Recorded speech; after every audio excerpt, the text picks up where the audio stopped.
నూలు చీర. ఈ కథను రచించిన వారు తమిరిస జానకి గారు. ఈ కథ ప్రచురణ కాలం 1977. ఆ చుట్టుపక్కల అందరికీ అనసూయ అంటే వేళకోళమే.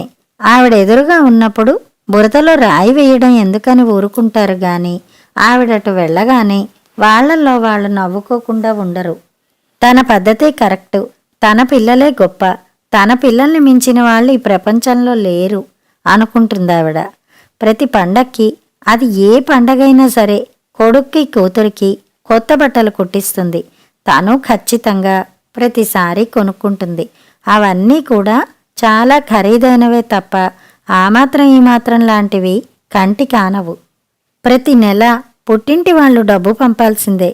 లేకపోతే ఏడుస్తూ ఫోన్లు, ఏడుస్తూ ఉత్తరాలు. ఇది వరస. అది భరించలేక పుట్టింటి వాళ్ళు విసిగిపోయి వాళ్ళ అవసరాలు చంపుకుని నెల నెల అనసూయకి డబ్బు పంపిస్తున్నారు. సొమ్ము ఒకటిది, సోకొకటిది అవుతోంది. రమణి, ఈ పండక్కైనా నువ్వు పిల్లలు కొత్త బట్టలు కొనుక్కున్నారా? మీ ఆయన కొనను పొమ్మన్నాడా? గాలి దుమారంలా పక్కింట్లోకొచ్చిన అనసూయ మాట్లాడుతూనే లోపలి గదిలోకి, వంటింట్లోకి గుడ్లగూబలా చూస్తోంది. ఎప్పుడూ అంతే. ఎవరింటికెళ్ళినా ఇదే తీరు. శల్య పరీక్షలు చేస్తున్నట్టు చూస్తుంది. తన మర్యాద తను నిలబెట్టుకోదు. రండి, కూర్చోండి. ఆవిడ తీరుకి చిరాకు అనిపించిన కుర్చీ చూపించింది రమణి. తనకి కొత్త చీరంటూ కొనుక్కుని 4 ఏళ్లవుతోంది. అయినా కూడా ఇప్పుడు కొనుక్కోవాలని ఏమాత్రం అనుకోలేదు. పిల్లలకు కుట్టించి కూడా చాలా రోజులైపోయిందని వాళ్ళకి తీసుకుంది. నీకూడా తీసుకోమంటూ భర్త మరీ మరీ బలవంత పెట్టడంతో తక్కువ ఖరీదులో కాస్త బావున్న నూలు చీరల్లోంచి నచ్చిన ఒక వాయిల్ చీర తీసుకుంది తన కోసం. నిన్న సాయంత్రం బజారెళ్లారటగా మీరు? రాత్రి మా అమ్మాయి చెప్పింది. ఏవి? కొనుక్కున్నవి చూపించు. మారు మాట్లాడకుండా లోపలికెళ్ళి కొత్త బట్టలు తీసుకొచ్చింది.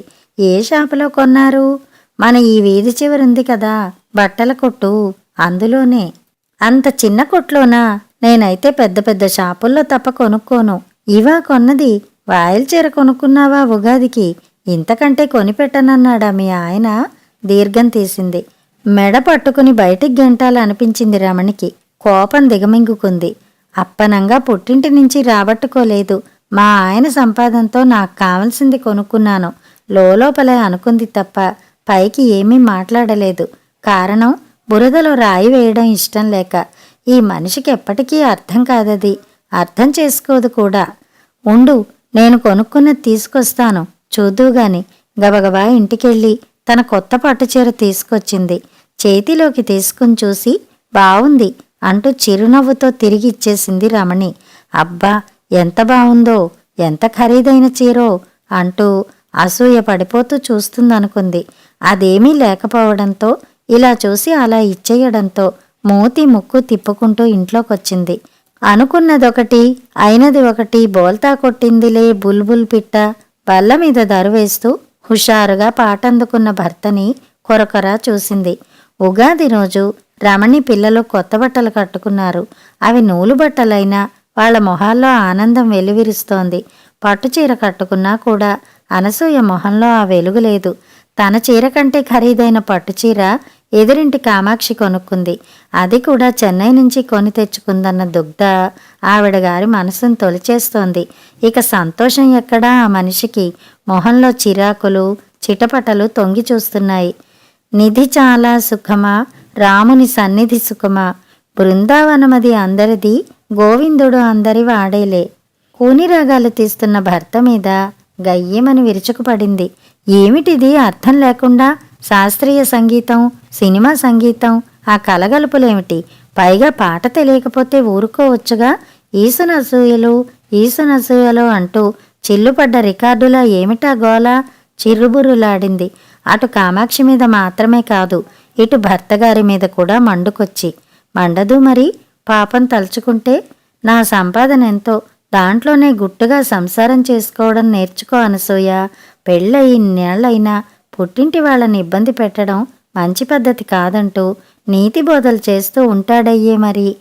2 సంగీతాలు కలిపితే మరో కొత్త సంగీతం పుడుతుందేమోనని చూస్తున్నాను. కొత్త సంగీతం కాదు, పిచ్చి పుడుతుంది. అది వినేవాళ్ళ చెవుల సిరిని బట్టి ఉంటుందిలే. చెవుల సిరా? అదేమిటి? అన్నం తినేటప్పుడు ఎప్పుడైనా నేను ఈ కూర ఇలా ఉందేమిటనో, ఈ పచ్చడి ఇలా ఉందేమిటి అనో అంటే అది తినేవాళ్ళ దంతసిరిని బట్టి ఉంటుందిలేండి అంటావుగా, అలాగే ఇదీను. సదరు భర్తగారిచ్చిన తమాషా జవాబుకి రుసరుసలాడుతూ ఎదురింటి వైపు నడిచింది. కామాక్షి చీర చూసేదాకా కళ్ళు కాళ్ళు నిలవనంటున్నాయి. మరి ఏం మా కామాక్షి, చెన్నై వెళ్తున్నట్టు నాతో చెప్పకూడదా? చెప్తే నాకు ఓ చీర తెప్పించుకునేదాన్నిగా నీ చేత. మా పుట్టింటి వాళ్లకు ఫోన్ కొట్టానంటే వెంటనే నువ్వు ఊరి నుంచి వచ్చే లోపల నా అకౌంట్కి డబ్బు పంపించేవారుగా. డబ్బులు ఇవ్వనేమో అనుకున్నావా? కామాక్షి కట్టుకున్న కొత్త పట్టు చీరని గుచ్చి గుచ్చి చూస్తూ దండకం చదివింది అనసూయ. తెల్లబోయి చూసింది కామాక్షి. ఆ వెంటనే ఒళ్ళు మండింది. ఈవిడ అథారిటీ మాటలేవిటి తన మీద? ఊళ్ళో ఎవరిని వాళ్ళ పాటికి వాళ్ళని బతకనివ్వదా ఈ మనిషి? ఏదో పోన్లే, తనకంటే వయసులో పెద్దది కదా అని ఊరుకుంటుంటే ఎక్కువైపోతోంది. ఒక ఇంట్లో వాళ్ళమా ఏమన్నానా? ఇరుగు పొరుగు మీద ఈ అథారిటీ ఏమిటి? ఇంతకీ ఇదేనా నువ్వు కొనుక్కున్న చీర? ఇలాంటి రంగు తీసుకున్నావేంటి? ఇంకో మంచి రంగు ఏదన్నా తీసుకోకపోయేవా? బట్ట కూడా మరీ అంత నాణ్యంగా ఉన్నట్టు లేదే. నాకు నచ్చిన రంగు, నాకు నచ్చిన చీర నేను కొనుక్కుంటే మధ్య ఈవిడి గోలేమిటి బాబు? కామాక్షి మనసు కొనుక్కుంది. ఏంటి ఆలోచిస్తున్నావు? అబ్బే ఏం లేదండి. బయటికెడుతున్నావా ఇప్పుడు? అవునండి. ఎక్కడికేమిటి? ఏదో పనుంది, వెళ్ళాలన్నారు మా వారు. ఇద్దరు వెళ్తున్నారా? ఓరి నాయనో! జుట్టు పీక్కోవాలనిపించింది కామాక్షికి. కానీ అలా బయటికంటే బావుండదని ఆ ప్రయత్నం విరమించుకుంది. రామాలయం శ్రీరామనవమి ఉత్సవ సందడితో చాలా హడావిడిగా ఉంది. మధ్యాహ్నం సీతారాముల కళ్యాణం. ఇంట్లో పనులు తొందరగా తెముల్చుకుని గుడికి బయలుదేరారు రమణి, అనసూయలు. మగవాళ్ళు పిల్లలు ఇంట్లోనే ఉంటామన్నారు. అనుకోకుండా ఇద్దరు ఉగాదికి కొనుక్కున్న చీరలు కట్టుకున్నారు. నువ్వేంటి వాయల్ చీర కట్టుకొచ్చావు? కొత్తది కాకపోయినా ఓ సిల్క్ చీర ఏదన్నా కట్టుకురాకపోయావా? ఎంతో సహనంతో జవాబిచ్చింది రమణి. ఈ చీర కట్టుకొస్తే గుళ్ళోకి రానియ్యడా దేవుడు? ఆ పట్టింపులేమీ లేవుగా దేవుడికి. అయ్యో నా మతి మరి పాడుగాను. ఇంట్లో వేసుకు తిరిగే హవాయి చెప్పులు వేసుకొచ్చేశాను. చెప్పులు మార్చుకోవడం మర్చిపోయాను. పోన్లేండి, పర్వాలేదు. మర్చిపోయారేం చేస్తాం? అడ్డతోవనైతే తొందరగా వెళ్ళిపోతామని ఈ దోవను వెళదామన్నారుగా మీరు. అదిగో ఇంకెంత వచ్చేశాం. గబగబా నడుస్తున్న అనసూయ ఒక్కసారిగా అరిచింది అమ్మో అంటూ. మట్టిలో నిటారుగా పైకి నిలబడున్న గాజు ముక్కొకటి అనసూయ అరికాల్లో గుచ్చుకుంది హవాయి చెప్పులోంచి దిగబడి. ముందు తన చెయ్యి ఆసరా ఇచ్చింది రమణి. హవాయి చెప్పులోంచి ఆ గాజు ముక్క లాగేయాలని చూసింది. కానీ అది రాలేదు. అటు పక్కగా ఉన్న ఓ పెద్ద బండరాయి మీద అనసూయను కూర్చోబెట్టి తన గొంతు కూర్చుని అరికాలు పరీక్షగా చూసింది. కాల్లో ఇంకే గాజు ముక్క లేదు. దిగిన ఆ గాజు ముక్క హవాయి చెప్పులోనే ఉంది. కానీ రక్తస్రావం ఆగట్లేదు. గుడిదాకా ఎలాగో అలా వెళ్ళిపోతే అక్కడ నీళ్లుంటాయి, కాలు కడగొచ్చు. కానీ ఇంకో 4 అడుగులు గుడిదాకా వెయ్యాలి కదా. మరింక ఆలస్యం చెయ్యలేదు రమణి. తన చీర కొంగుకి పక్కనే మట్టిలో ఉన్న ఓ గడ్డిపుల్ల ముక్కతో గంటు పెట్టి సర్రున చింపింది. అరే, అదేమిటి రమణి, నీ కొత్త చీర అలా చింపేస్తున్నావేంటి? చిన్నగా నవ్వింది రమణి. ఒత్తుగా ఎక్కువ మడతలు వేసి అనసూయ అరికాల్లో గట్టిగా కట్టుకట్టింది. పట్టుచీర ఇలాంటి అవసరాలకి పనికిరాదు కదండి మరి. అందుకే నా చీర చింపాను. ఇలా నా భుజం మీద చెయ్యి వేసి నెమ్మదిగా నడవండి. ఇలా అడ్డతోవలో మనం రావడంతో ఏ రిక్షాలోనో వెళ్లే ఛాన్స్ కూడా ఇప్పుడు లేకుండా పోయింది మనకి. పాపం కాలినొప్పితో మీరు నడవాలి. అదే నా బాధ. పోన్లే, ఇంకెంత, 4 అడుగుల్లో గుడి రానే వస్తోందిగా, నడుస్తాలే ఎలాగో అలా.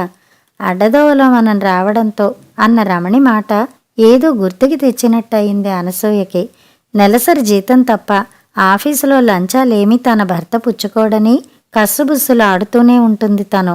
దానికి సమాధానంగా తన భర్త ప్రతిసారి అనే మాటే ఇప్పుడు చెవుల్లో మారుమోగుతోంది. అడ్డదారిలో నడవడం నాకిష్టం లేదు, అడ్డదారిలో నడవడం నాకిష్టం లేదు. రమణి మొహంలోకి చూసింది. ఎన్నో రోజుల తర్వాత కొనుక్కున్న కొత్త చీరని ఇలా చింపవలసి వచ్చిందే అన్న బాధ ఆమె మొహంలో లేసమాత్రంగా కూడా కనిపించలేదు. చింపిన పైట కొంగుని దోపుకుంది పైకి కనిపించకుండా. ఆమె చీర ముందు తన చీర వెలాతెలా పోతున్నట్టు అనిపించింది. కానీ అంతలోనే వెలాతెలా పోయింది చీర కాదు, తన అహంకారమే అన్న విషయం గ్రహింపుకొచ్చి సిగ్గుతో తలదించుకుని గుళ్ళో అడుగుపెట్టింది. కథ సమాప్తం.